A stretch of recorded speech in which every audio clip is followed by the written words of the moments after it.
The Phantom Airwaves is brought to you by Retrospection Multimedia. This broadcast was written by Noah Martin and originally performed by Retrospection Radio Theatre. Featured in this cast are Kat Reinecke as Allie Weaver, Megan Elkins as Libby Weaver, Ash Staten as The Radio, Elijah Zink as Caleb Keyes, Mason Holland as Simon Sinclair and additional voices, Judy Clapper as additional voices. I am Noah Martin, and I'll be your narrator this evening.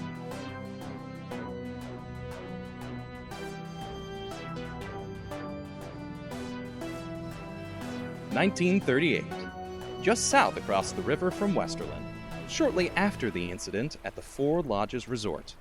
Come on, Simon. Let's go. I hate this. Feel free to run off by yourself. I'm staying right here. It's starting to get dark anyway. I said you can leave. Stop bothering me. Fine. I'm not leaving. But what if it's something bad? I can't see how a radio would be something bad. The two men stand at the furthest beach of Westerland, just across the marsh bay from Madison. The sun slowly begins to sink overhead, beginning its rather short journey to nighttime. Two middle-aged men stand on some rocks overlooking a radio that has seemingly washed ashore. I wonder if this came from a ship. Maybe somebody just walked up to the river and dropped it right here. But why? I don't know, man. But I'm getting spooked. Look, you can get spooked all you want. I'm going to see if it turns on. Don't! It'll electrocute the water and kill us! No, it won't. It's not plugged in. You're right. Then, why do you think it would turn on? I don't. Then why bother? Just because we think doesn't mean we know. Simon bends down, his knee indenting into the sand as a cold wave washes against his black dress pants. Carefully, he reaches a hand in between the rocks as he twists the middlemost knob of a tombstone radio. It's working. How is it working? Is it one of those, what's it called? Battery-operated radios? Yeah. Batteries. I heard those are starting to get more popular. No, I don't think so. Batteries don't work if they've been in water. Then, why is it working? I'm gonna pick it up and look around. I'm not sure that's a smart idea. What if it's a possessed radio? What? You know, maybe a ghost or something is in it. You're not very bright, are you? Sorry. Look, if you're going to be a nervous Nelly, then I don't want you around. All I'm saying is that it's not natural for radios to work without power. And all I'm saying is that electricity works in mysterious ways. I'm going to figure out what's up with this radio. But Simon Sinclair would never figure out how the radio worked. He spent years trying to find a way to take it apart. But the radio was impenetrable. He took it to every specialist on the East Coast, yet no one could explain how this radio worked. The obsession drove him mad. How could a radio be indestructible? How could a radio work with no power source? Years later, Enoch John was out for a walk in a small neighborhood as Simon watched him through a window. It took him a moment, but he realized his old friend from many years before. Enoch! Hey! Enoch John! Oh? Pardon. Can I help you? You don't remember me? No, sorry, I can't say that I do. Simon Sinclair. We were friends when we were younger. Simon Sinclair.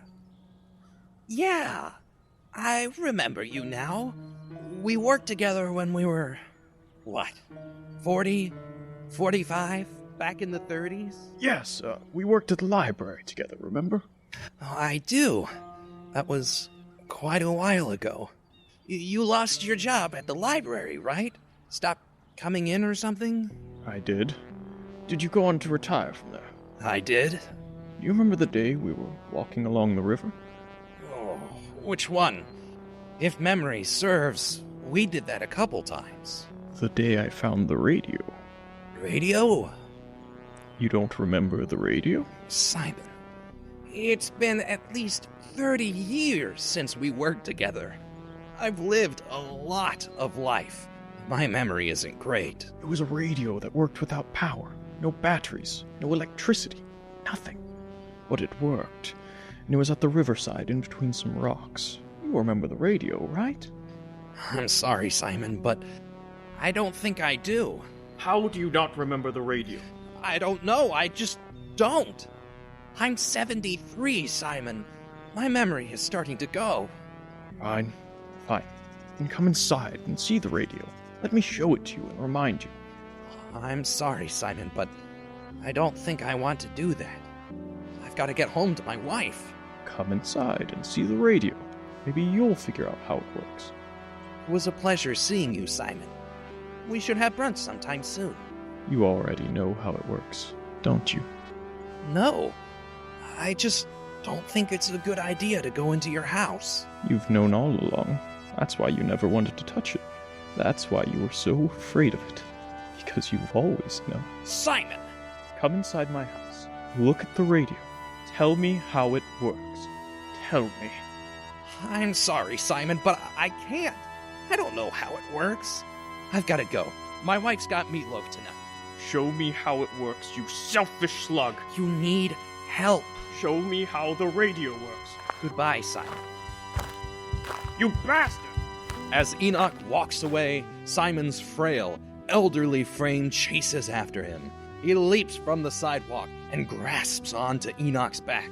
The two men topple over onto the cement. My hip! Simon, you broke my hip!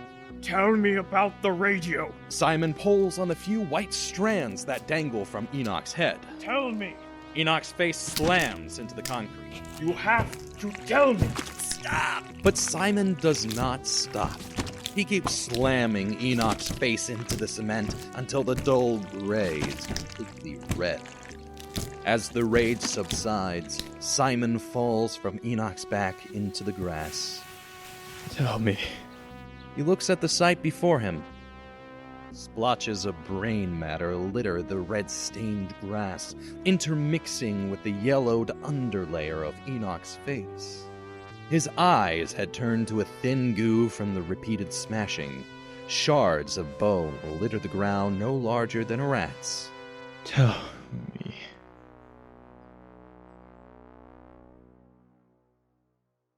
Roughly 30 years later, in 2003, a newlywed couple with the family name of Weaver would move into Simon's house.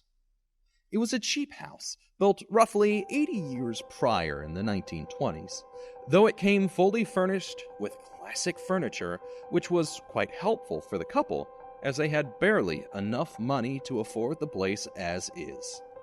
The couple adapted to life in Madison, and 3 years later, in 2006, their daughter, Allie Weaver, was born. Allie kept the new parents up for many nights, but the couple loved their daughter. And in 2007, Libby Weaver was born. Childhood for both daughters was relatively pleasant, but in 2015, Mr. and Mrs. Weaver gained new jobs, which forced them to leave home for a week at a time. With newfound independence, Allie Weaver thrived, while Libby began to seclude. Now, in 2024, Allie Weaver is an 18-year-old who studies at Madison University. She was quite excited to go live on campus after touring the college with her parents and younger sister. But Allie was forced to give up that dream. Her parents, realizing that Allie was now a legal adult, appointed her as a guardian of her sister and required her to stay home for the first year of college, much to Allie's dismay. Now, she spends the days traveling from Wabanaki Hall, studying communication, to her home off of Tomlin Highway, the long 4-lane highway that cuts between the city of Madison and the greater Madison area. Libby, on the other hand, is a senior in high school and more than capable of taking care of herself. If one would ask her, she would mention that she's been doing it for years already. Whenever Allie was gone, which was quite often, Libby would have to worry about getting home, getting dinner, cleaning the house. Speaking of which, this is where we find her now, turning on the radio after finishing her chores.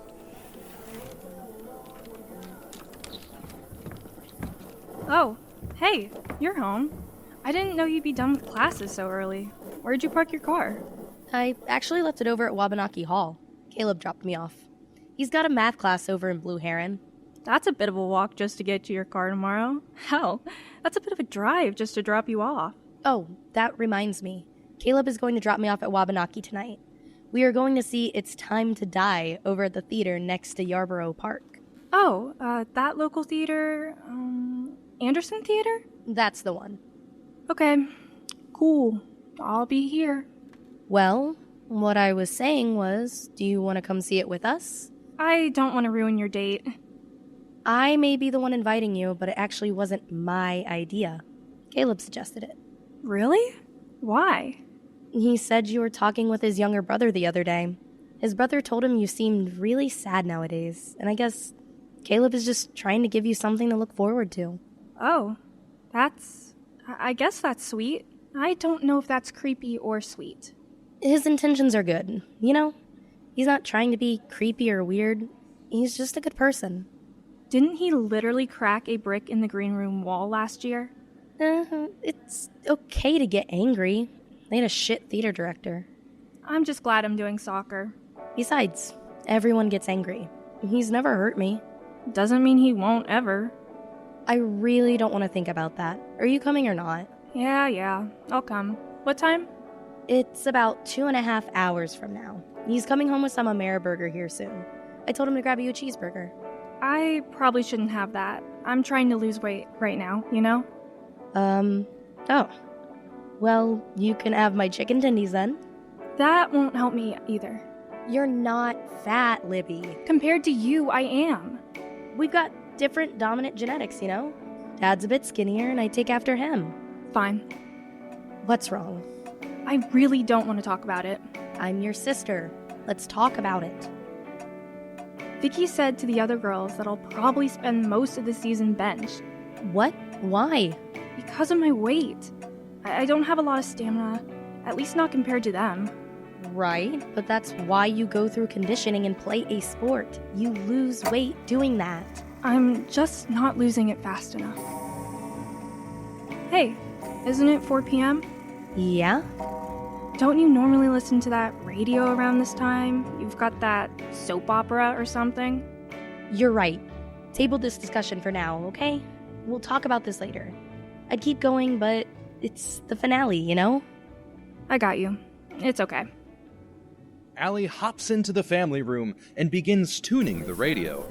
Libby pulls out her phone and lays on the couch next to her. Stay tuned, because right after these advertisements is the next episode of The Last Gas Blender. What a stupid name. It makes sense in context. I'm gonna go take a shower and do some homework. Have fun. Yeah, you too. I'll let you know when Caleb gets here. Ameriburger, America's burger, served with warm fries and deliciously crisp buns. This burger is specifically designed to nuke our competition. So what are you waiting for? Let the taste of freedom sizzle onto your tongue. Oh, yes. You left the car running. I know. I can't move. Oh, Seymour Wankinson, I love you more than anyone could love another. Miss Greenbottom, you're gonna kill me. Correction. I'm going to kill us. Please! What have I ever done to deserve this? Breathe deeply. Inhale. Because the gas doesn't smell at all. You can't even feel yourself dying. I feel so tired. I want to sleep in your arms forever, Seymour. Miss Greenbottom,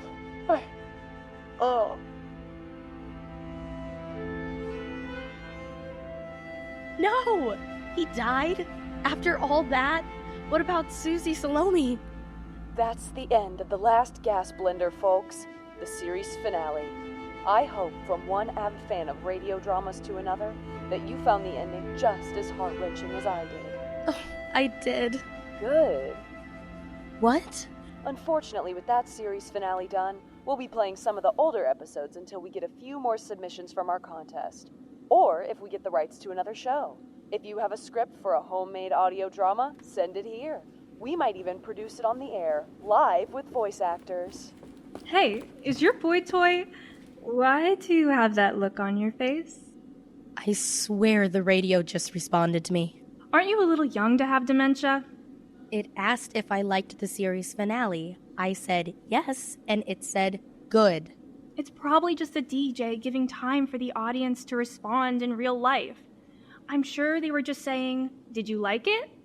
Good. For the sake of the audience engagement. I guess you're right. Finally, I'm starving. Hello? I've got it. Hey, Caleb. Hey, beautiful. I'm back with some Ameriburger. Awesome. Caleb. Libby? Libby's not too hungry for that cheeseburger. You want anything else? I'm gonna make myself a chicken salad. Do you want a chicken tendy on your salad? That is not a bad idea. You gonna put the burger in the fridge? It'll get all soggy. I'll put the chicken in the fridge and just eat the burger. How was school today? You're not my mom. No, but I could be. Gross. Don't flirt with my boyfriend. No, I was making an age joke. Because I'm 17 and he's 18, so it's funny because I wasn't trying to flirt. Damn it. Language. Oh, shut up. You're 1 year older than me. It's fine. You say worse all the time. Mom and Dad put me in charge of you while they're gone. Oh, shut up. You know that's such shit. I can't tell if we're still playing around or if this got serious. We're playing around. Yeah. Y'all play a lot more differently than my brother and I. We normally just hit each other. We do that too. But to answer your question, school was fine. My professor could probably disappear tomorrow and no one would care. Then again, so could I. Oh, shut up, you. You're talking about Dr. Brainus? Yeah. God, I hated that guy. He had no sense of personal space. He always talks just a bit closer than he should. Right? And he's really, really weird. Maybe he's got a brain thing. Maybe, but that's not really the issue. It's just the social space. He's pretty socially competent in other areas. I always thought it was just me who felt that way. Does he, lean in on your desk? One hand on the desk, the other on his chin, and, stare into your eyes? Yes! And his hips are shot up in the air, ass sticking out like a sore thumb. Yes! Why does he do that? And it seems like he just does it to me. It was me and a boy in my class. Everyone else, he just stands way too close, crotch at notebook level. Do you think he develops crushes on his students or something? Either that, or we have beautiful eyes. Honestly, with some of the stuff he said, I wouldn't put that past him either. I mean, he once said that the letter X is to numbers as candy is to children, an addiction like no other. What does that even mean? Like mathematics is addicted to using the letter X? Isn't the whole point of algebra finding the missing number? He didn't give you the speech that went along with that? Speech? There's a speech? It's pretty simple, actually. He basically goes on a rant about how the Math Society accepts X, Y, and Z as placeholders for numbers, but how it could really be any letter that isn't already being used in math, like W. Why does it matter? Don't shoot the messenger. I know as much as you. Sometimes he just goes on rants. Math is stupid. School is boring. What the? That's why you should come to the Haven Shadow Forest for the special moon hunt. One night only, we'll be meeting just south of campus in the woods and searching for $50,000 that has been buried somewhere in the woods. That radio is very convenient timing. I thought you turned off the radio. I did turn off the radio. Seems like you didn't. Seems like a haunted radio, if you ask me. I'll turn it off again, I guess. Weird. Did you just turn it back on? No. You've got to be messing with us. Murder is fun with your friends. The radio wants us to go to the forest and murder our friends. It seems haunted to me. See? Was Barry, the 7-man killer Thompson's final words before the needles were inserted into his skin, and he died a slow, painful death. Of course, if you've been listening to the news, then you'd know that the 7-man killer not only killed 7 men, but he had 6 other accomplices with him as he did so. 5 of the 6 accomplices have been found. Yep, the news is pretty scary. Listening to that person on the radio makes me feel like someone's talking to me. Because they are. I swear upon everything that's holy. That radio is haunted. Sure it is. Don't we have a movie to catch? Yeah, grab your coats. It's getting cold this time of year. I left my stuff upstairs. Give me a second. Libby heads upstairs to grab her purse, which was conveniently tossed onto her bed. She turns around and starts walking down the stairs. Her sister's hushed voice stops her in her tracks, just out of sight. People love you, Caleb. You're fun to be around. But I'm not. And you know it. You saw the way Chet and Blake were. You saw them literally choose me last when we played Ultimate Frisbee last week. Somebody has to be last, Caleb. But it's always me. And sometimes it feels like I should just fade away. Like, the only one who'd probably miss me is you. Yeah. Libby seizes the opportunity to jump in. This wasn't something she was supposed to hear. Ready? Let's go. Don't forget, as the static hums, so does your sanity wane. For I am the conductor of your descent into the abyss. I swear to God, this radio is going to be the death of me. I got it. It can't be. But it is. There are giant killer tomatoes everywhere. We're doomed. I watched as Miss Dumfrey got squished into a red paste on the pavement. And they're coming for us. If we run for it, maybe they'll never catch up. I knew I shouldn't have used that special weed killer from that Swedish man. Swedish men are involved in nothing but scandal. Oh, I'm not sure we'll make it out of this one. Don't talk like that. We could get out of here if we work together. If we could find batteries for the weed whacker, then maybe we'd be able to kill the giant tomatoes. We could cut through them when they attempt to squish us. It's no use. It's over. I just want you to know you're the best big sister that anyone could have ever asked for. I know. I've watched you grow up ever since Mom and Dad died. And even though these killer tomatoes are going to kill us, I'm so proud of the man you've become. Here they come. Well, Libby, what do you think? It was so stupid. I think that may have been the point. But it wasn't even funny stupid. It was just stupid. I laughed. Oh, please. You didn't see shit. You and Allie were making out the whole time. Not the whole time. I did watch them get squished at the end. And that's when I laughed. Me too. Thanks for the movie, I guess. But next time, pick a classic or something. Can you keep an eye out for black ice? I don't want us sliding and skidding everywhere. You can't see black ice. Maybe you can't. Y'all ladies drive safe out there, okay? Okay. I'll see you tomorrow, Allie. I'll see you tomorrow. Hold on. What?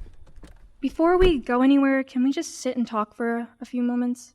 Can I at least turn the car on? I'm freezing my tits off. Yeah. What did you want to talk about? I just wanted to say that I'm sorry. You're my younger sister. I'm used to you dogging on me about my boyfriend. Not that. I'm sorry for how I treat you. I know it's not your fault that Mom and Dad put you in charge, but I still take it out on you. They've always liked you better. That's why you're in charge. Well, that's not entirely true. I mean, I'm in charge because Mom and Dad think that being 18 means I'm an adult. We're basically the same age. I don't know any better than you do about anything. But you're in college, and even when you were in high school, you always seemed like you knew what you were doing. People wanted to be around you. You were quirky and cute. Well, thank you, but I'm not really any of those things. I'm just a person. I like listening to the radio, even though everyone else would rather watch TV. I drive a beat-up old car, not because I think it's vintage, but because it's what we have. I'm just trying to be the best version of myself that I can be. But that's the point.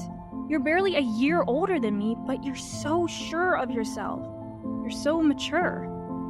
How do I do that? Be mature? Yeah. I don't know. When you look at me, you see a confident older sister that everyone wants to be around. But when I look at me, I see a girl who'll never quite fit in. Someone who's always just a bit odd. But everyone wants to be your friend. Hell, you've got a boyfriend. I just want to be like you. Caleb is good, but I don't know. I was thinking about breaking up with him. Besides, none of my friends are like real friends, you know? Breaking up with him? Why? He's hot. 'Cause he's just not my kind of quirky. Our puzzle pieces don't really match. What if you break his heart? That's why I haven't broken up with him yet. If you break up with him, would he keep going? What? I overheard you talking earlier. He said he feels pretty bad. Oh, you eavesdropper, you. Yeah, that's another reason why I haven't broken up with him. I feel like I'm someone I'm not, and he feels like he should just not. Puts a lot of weight on me.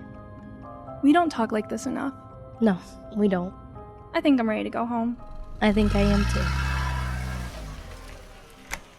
And that's how Johnny B. Good tragically lost his fingers in a freak guitar accident. Stay tuned for our next... Did you turn the radio back on? No, did you? No. Maybe it's faulty wiring or something. Libby, I'm really starting to think it's haunted. We should get rid of it. Haunted? A haunted radio? Ooh, so scary. It will tune to different frequencies and randomly turn on. What if there's a monster inside of the radio? Oh, great horror. There's a monster in the radio. Look, if a monster gets trapped in the radio, then I'm gonna be honest. That's not really terrifying at all. That's not funny. There's horrors every day, Libby. Remember when you were in the basement alone last night? And you were slowly creeping up the stairs, watching carefully behind you to see if I was sneaking up with you? But you forgot I was already upstairs. And then you reached the top and stepped on Kitty's tail and he shrieked, scaring you and sending you back down the stairs. Oh, wow. Our cat is a monster. Whatever shall I do? Help me, Superman. Hey, just pray that I am wrong about this whole haunting thing. Sure. Pray to a fake god that fake ghosts aren't in a radio. Well, you should go to bed. Who made you the adult around here? I figure since you're going a bit insane, Allie Weaver, that you should sleep for the night and see if you still wake up feeling sane. I'm going to bed, but not because you told me to. I'm your older sister. I'm in charge here. Uh-huh. Why does Allie listen to the radio so much when we have a TV?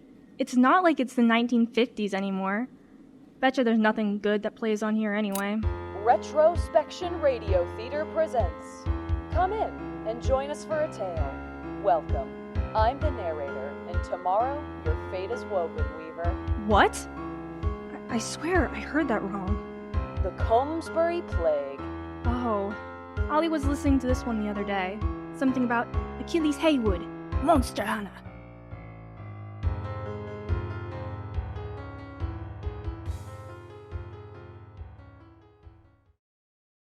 Is your pet absolutely adorable? Do you want to share them with the world? Well, for every $1 donated to our Ko-fi or PayPal in the description, we'll post adorable pictures of your pets. Because we here at Retrospection Radio Theatre are trying to move to a larger stage and start performing in front of a live audience. And we need your help to do that. Whoever emails us the most pet pictures will get rewarded with free merch. You can email us at retrospectionradio@gmail.com or go to the description for more information. Once again, that's retrospectionradio@gmail.com or go to the description.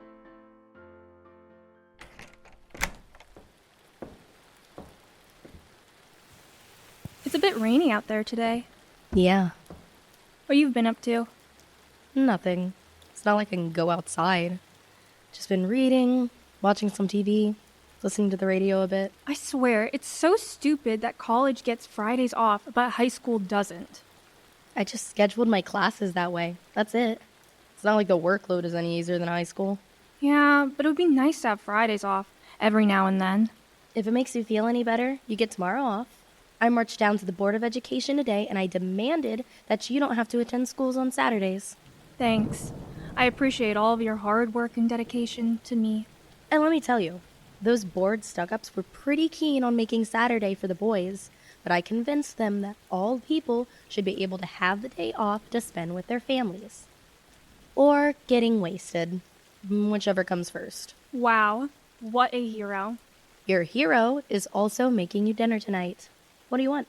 I want the rain to be over. I am limited to 1 miracle per day. I can either make you dinner or make the rain stop. Oof, that's tough. I'm gonna have to say, eating is pretty nice. Whip up some of your famous homemade Meyer Market brand mac and cheese with ketchup, and extra cheese. Gross. Are you sure you want that? What do you mean? I mean, that has a lot of calories. And if you're trying to lose weight, it certainly won't help. Well, I mean... No, you're right. I'll just have chicken salad. With the chicken strips from last night? That was some good dinner. Guess that's what your college degree is working towards, huh? Sorry, it's Caleb. Oh, sure. Hey, what's up? Hey, Allie. I was just thinking about it. What if you're right? What if your radio is haunted? Odd thing to be thinking about right now. Well, stick with me. It was randomly turning on and off last night, right? And you said it was on when you got home and off when we left. Maybe a ghost is haunting it. There is not a ghost haunting our radio. You're talking about the radio? Really? That's what he called about? Shush. I was reading this old book about the old Laurel Lighthouse at the edge of Bowden Road. Turns out, it used to be home to the first family to settle here, the Madisons. Rumor has it that their son, Isaac Madison, was able to see ghosts. Caleb, we're in the middle of dinner here. What's the point? Well, if he could see ghosts in Madison, what if there are still ghosts in Madison? And what if one of them, somehow, someway, made it into your radio? It was later discovered among the shipwreck that the sailors worshipped some time-worn god called Homiklo Ka'aft Itri. What if that god cursed them? Radios weren't invented in the 1800s. Besides, I really don't want to talk about this right now. Something wrong? You hung up on him pretty fast. No. He was just calling to say that he thinks the radio is haunted. Oh, well, that's good. He agrees with you then. Yeah. Something wrong? That's weird. Did you do that? Must have been the rain. The rain doesn't turn on the power. It turns off the power. Whatever. That was by Otto Landon. Don't forget to take a moment to breathe it all in. Look, I'm just saying that thing is freaky. The radio is a bit spotty because it's raining. It's not haunted. You're fine. Just go read your book or do something. I'm gonna take a bath. Don't leave me down here alone in the dark. You are a freshman in college. If you are still afraid of the dark, then you deserve to get possessed by some freaky radio. But... I'm going upstairs and taking a bath. Leave me be. Fine. Oh, it looks like your boyfriend is calling anyways. Yeah. Hello? Hey, I just wanted to say, I did a bit more digging and listen to this. Simon Sinclair, 1965, 1853 Tomlin Highway. A little under 30 years ago, I discovered a radio on the beach of a river. Somehow, I was able to turn on with no power source. I brought it home to Madison, and I experimented. In 1942, I hired a man to solder a cord to the back so I could attempt to plug in. The radio worked as normal. In 1949, I tried to destroy the radio using a hammer. It didn't work. In 1953, I hired a man to use his full range of tools to dismantle the radio. He was unable to do so. In 1954, the radio started talking to me, turning on without my consent, even upon unplugging it. In 1957, it began to talk directly to me, telling me things about the world that I never knew would quickly become true. Examples include accurately predicting the next president of the United States, while also playing a portion of his acceptance speech. It's accurately helped me win $30 horse racing. I don't know what the radio is, but I've come to think of it as a friend. I've tried to understand him for years, but he doesn't make sense. I've tried everything I can think of, but he kept working. It's like he didn't want to be turned off, to be destroyed. It's like he didn't want to be turned off, to be destroyed. As our friendship continued, he started to show me more of the world, just how corrupt it is, just how horrible it is. In 1961, I was babysitting for my niece. I drowned her child because my friend showed me the monster she'd become if I didn't. Later that winter, I smothered my wife in her sleep because my friend showed me that she would eventually kill me in a car accident. My friend has been kind to me over the years. He's shown me so much, but I don't understand him. And maybe I never will, but I love him for everything he's done for me. Creepy, right? I didn't want to hear that. You're freaking me out, Caleb. The address he said, 1853 Tomlin Highway, that's my address. I know. I did some digging. Simon Sinclair was one of the previous owners. Killed a man out in public in 1968 and eventually died in prison. Someone else bought the house, but a gas leak killed them. It lay dormant until 2003 when your parents bought it. Why are you trying to scare me, Caleb? I don't want to be scared right now. I'm just saying that I think you're right. There's something wrong with that radio. You have to get rid of it. Caleb... Are you home scared? Is it raining and you're stuck in a room by yourself? Then pick up the knife and kill your sister. After all, she won't see it coming, especially since she's in the bathtub. What are you?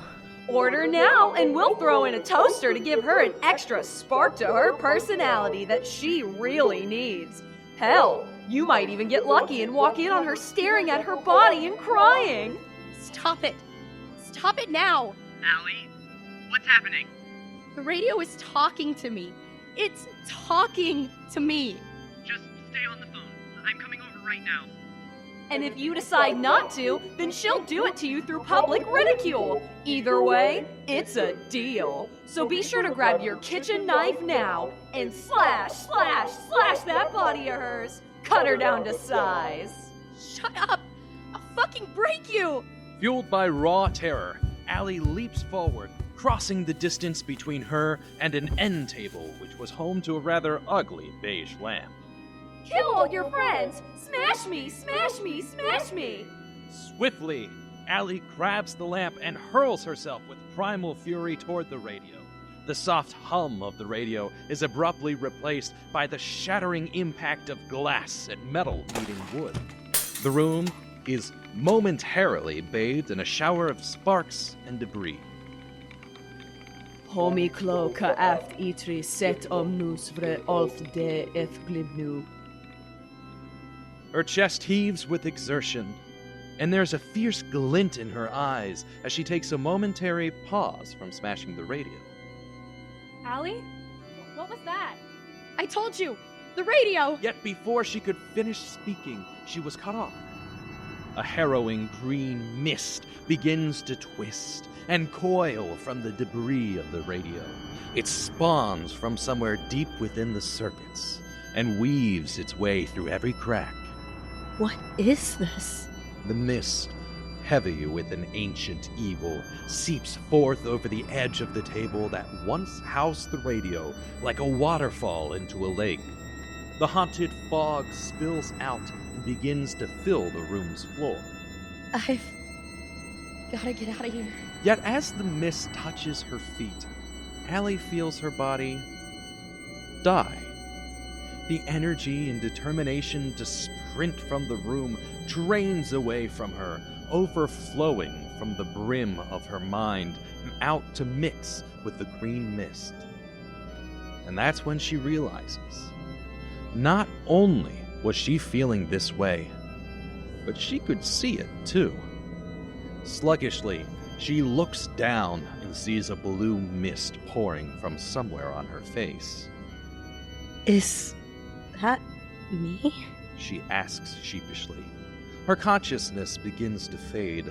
The blinking of her eyes becomes heavier and heavier. Even the slight movement of breathing begins to feel like a daunting task. Breathe, Allie. Breathe it in. She holds her breath. And holds. And holds. But Allie, like everyone else, must breathe. And as she inhales, she feels the heavy green mist violating her nostrils, curling and twirling through her body, the thick, heavy mist swelling deep within her insides. More blue mist shoots from her nose. Sluggishly, her hands move out in an attempt to catch the mist. No! She screams within her own mind as the mist simply flows over her hands, falling into the green below and being squashed underneath its weight. And then, she sees her hand begin to move. Her palm squeezes into a fist, crushing the blue mist. But it's not her controlling her own movements. What the hell? Oh, all of you isn't gone? What's happening? You've become a passenger in your own body. No! I'm glad you didn't die. This'll make the next part just a bit more interesting. With a heave of her chest, the last bit of mist is swept into Allie's puppeted form. She looks down at her hands, admiring the soft, delectable skin. She curls her fingers and bends her knees. And with her full body under the control of whatever the green mist was, the pilot leads her upstairs.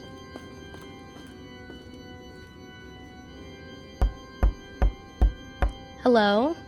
I'm taking a bath. What do you want? You've got to see this. Little busy right now. Go away. It can't wait. Can I come in? No, damn. Give me some privacy. Hey, get out of here.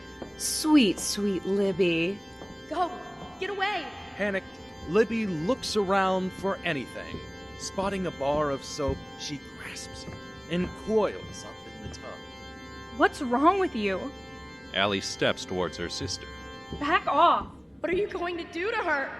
Allie is at the edge of the tub. You're really starting to freak me out. Allie leaps on top of her sister, her arms reaching for Libby's throat. Let her go! Libby's airflow is cut off.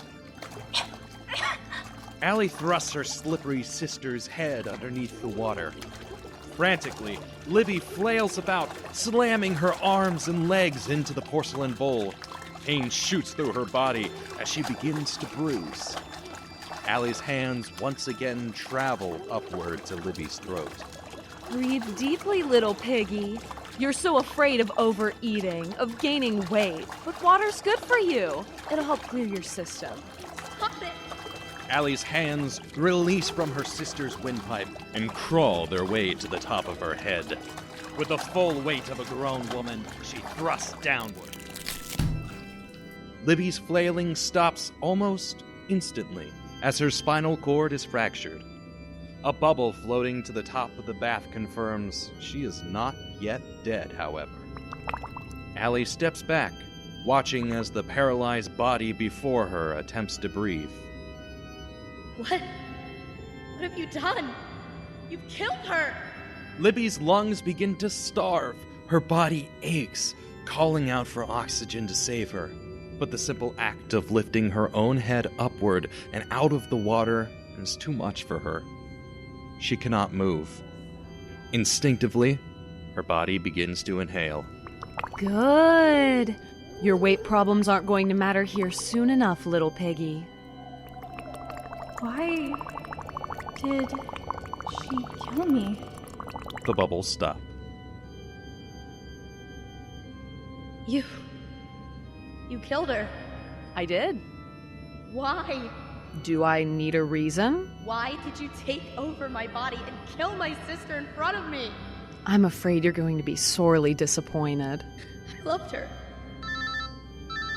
Don't pick it up. I wonder who that could be. Hello? Hey, Allie, are you okay? I'm 3 minutes out. I'm okay. Everything's okay now. I opened a window and got some fresh air. What about the radio?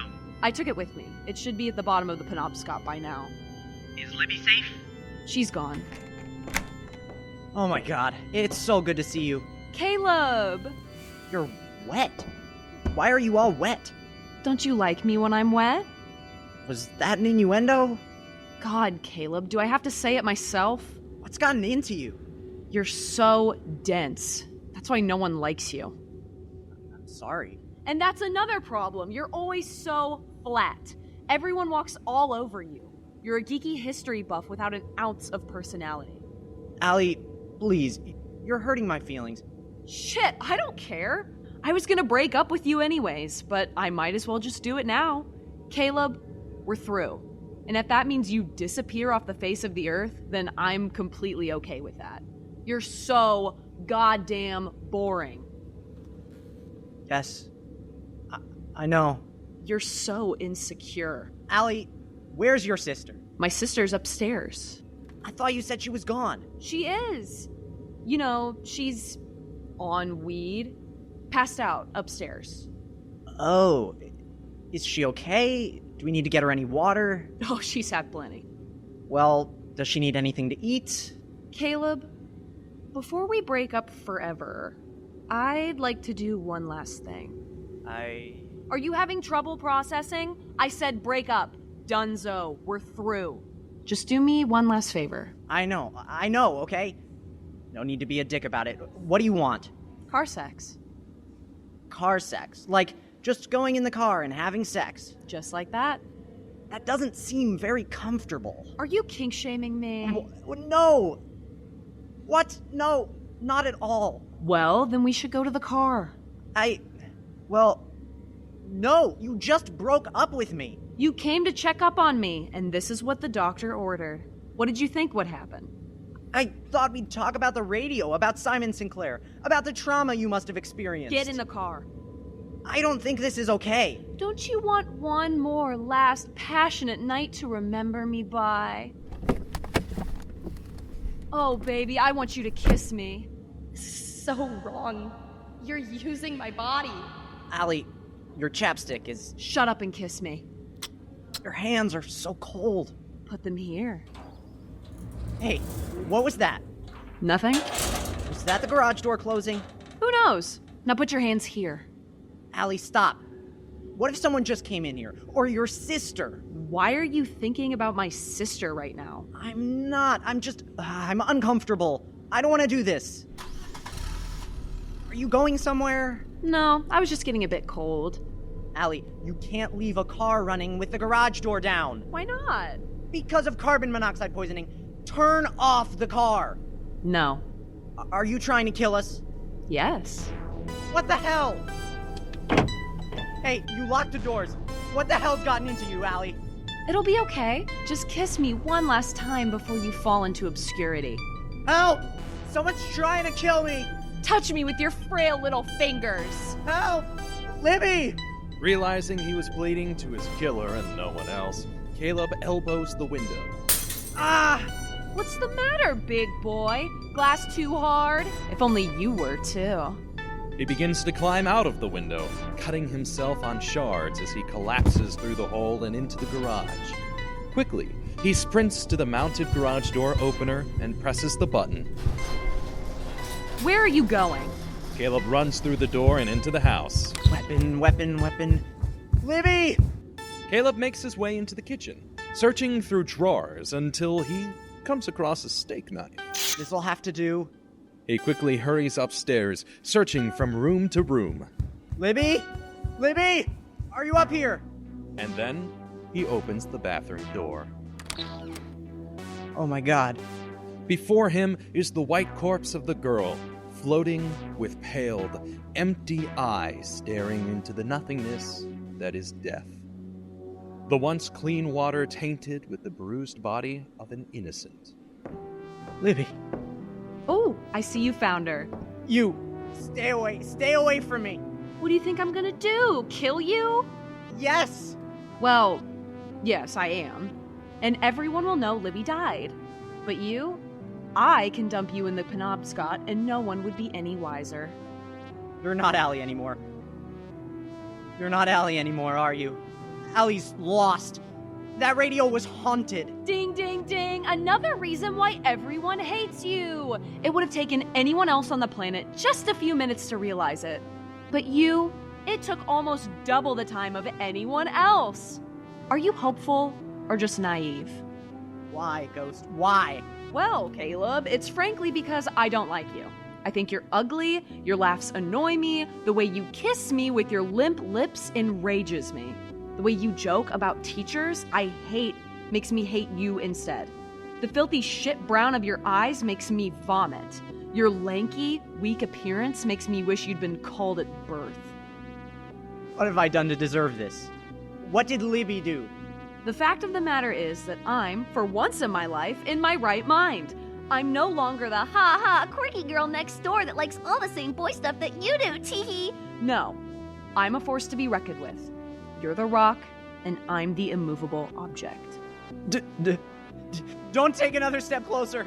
Or what, pussy boy? Gonna stab me? You don't have the balls.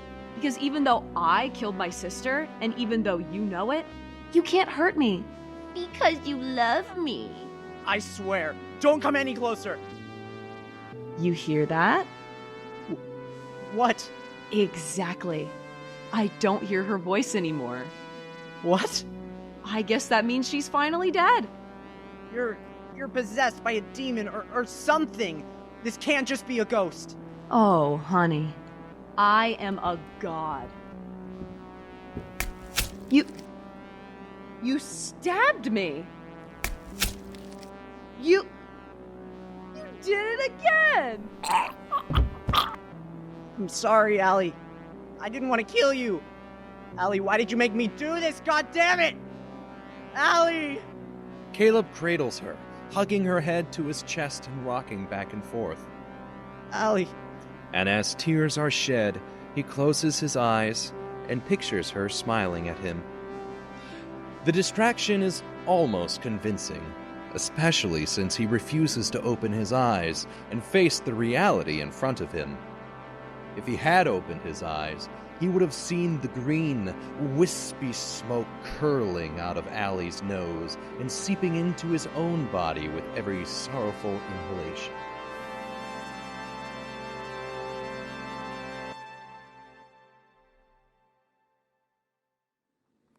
You're just telling us she just suddenly decided to drown her sister? I know, it sounds crazy, but it's true. What was her motive? I don't really know. And then you called her? Yeah. Why? Because I was going to talk to her about school. We both go to Madison U. And then what happened? Well, when I came home, she said she wanted to, hang out together in the car, in the garage. And so we started kissing a bit, and then she turned on the car and tried to kill me. And she didn't ever say why? No, ma'am. Strange. Go on. Well, she said her sister was high upstairs and passed out, so I grabbed a knife to defend myself and ran upstairs looking for her. I found her in the bathtub, drowned. And then she confronted you and you defended yourself? Right. And you're sure you didn't kill these two girls? That you didn't drown Libby and then stab Allie when she discovered you'd killed her sister? No, I didn't. Well, we're going to go ahead and keep searching for any other evidence that might help or hinder your story. Just stay in town and keep your distance from the Weavers. Mr. and Mrs. Weaver are pretty understandably in grief right now, and they think you did it. I told you the truth. Hey now, we didn't say that you killed them. Frankly, both stories seem just as plausible. We'll keep investigating. Thank you for your time, Mr. Keyes.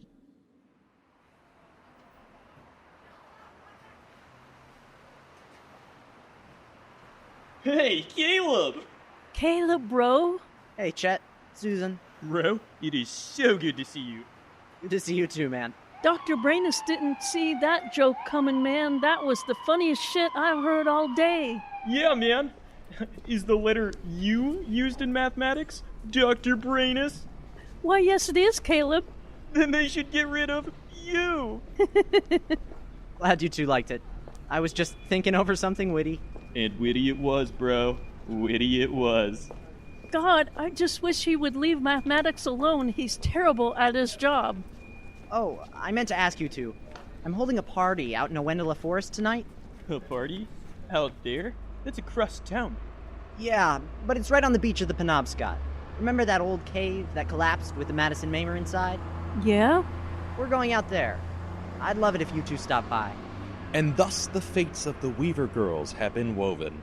The police found Caleb's story to be true, though Mr. and Mrs. Weaver always suspected Caleb to be the killer. Caleb would eventually leave Madison U, electing to help on a campaign for one Maxwell Harkless. The Weaver girls were buried in Hillvale Cemetery. Their gravestones were visited weekly for the rest of Mr. and Mrs. Weaver's lives, which weren't that much longer when the grief never subsided. The Phantom Airwaves, written by Noah Martin, performed by Retrospection Radio Theatre. Featured in the cast are Kat Reinecke as Allie Weaver, Megan Elkins as Libby Weaver, Ash Staten as the radio, Elijah Zink as Caleb Keyes, Mason Holland as Simon Sinclair and additional voices, and Judy Clapper as additional voices. I'm Noah Martin, and I have been your narrator tonight. If you like what you heard, consider going to the description and donating to help us begin performing in front of a live audience. Thank you for listening.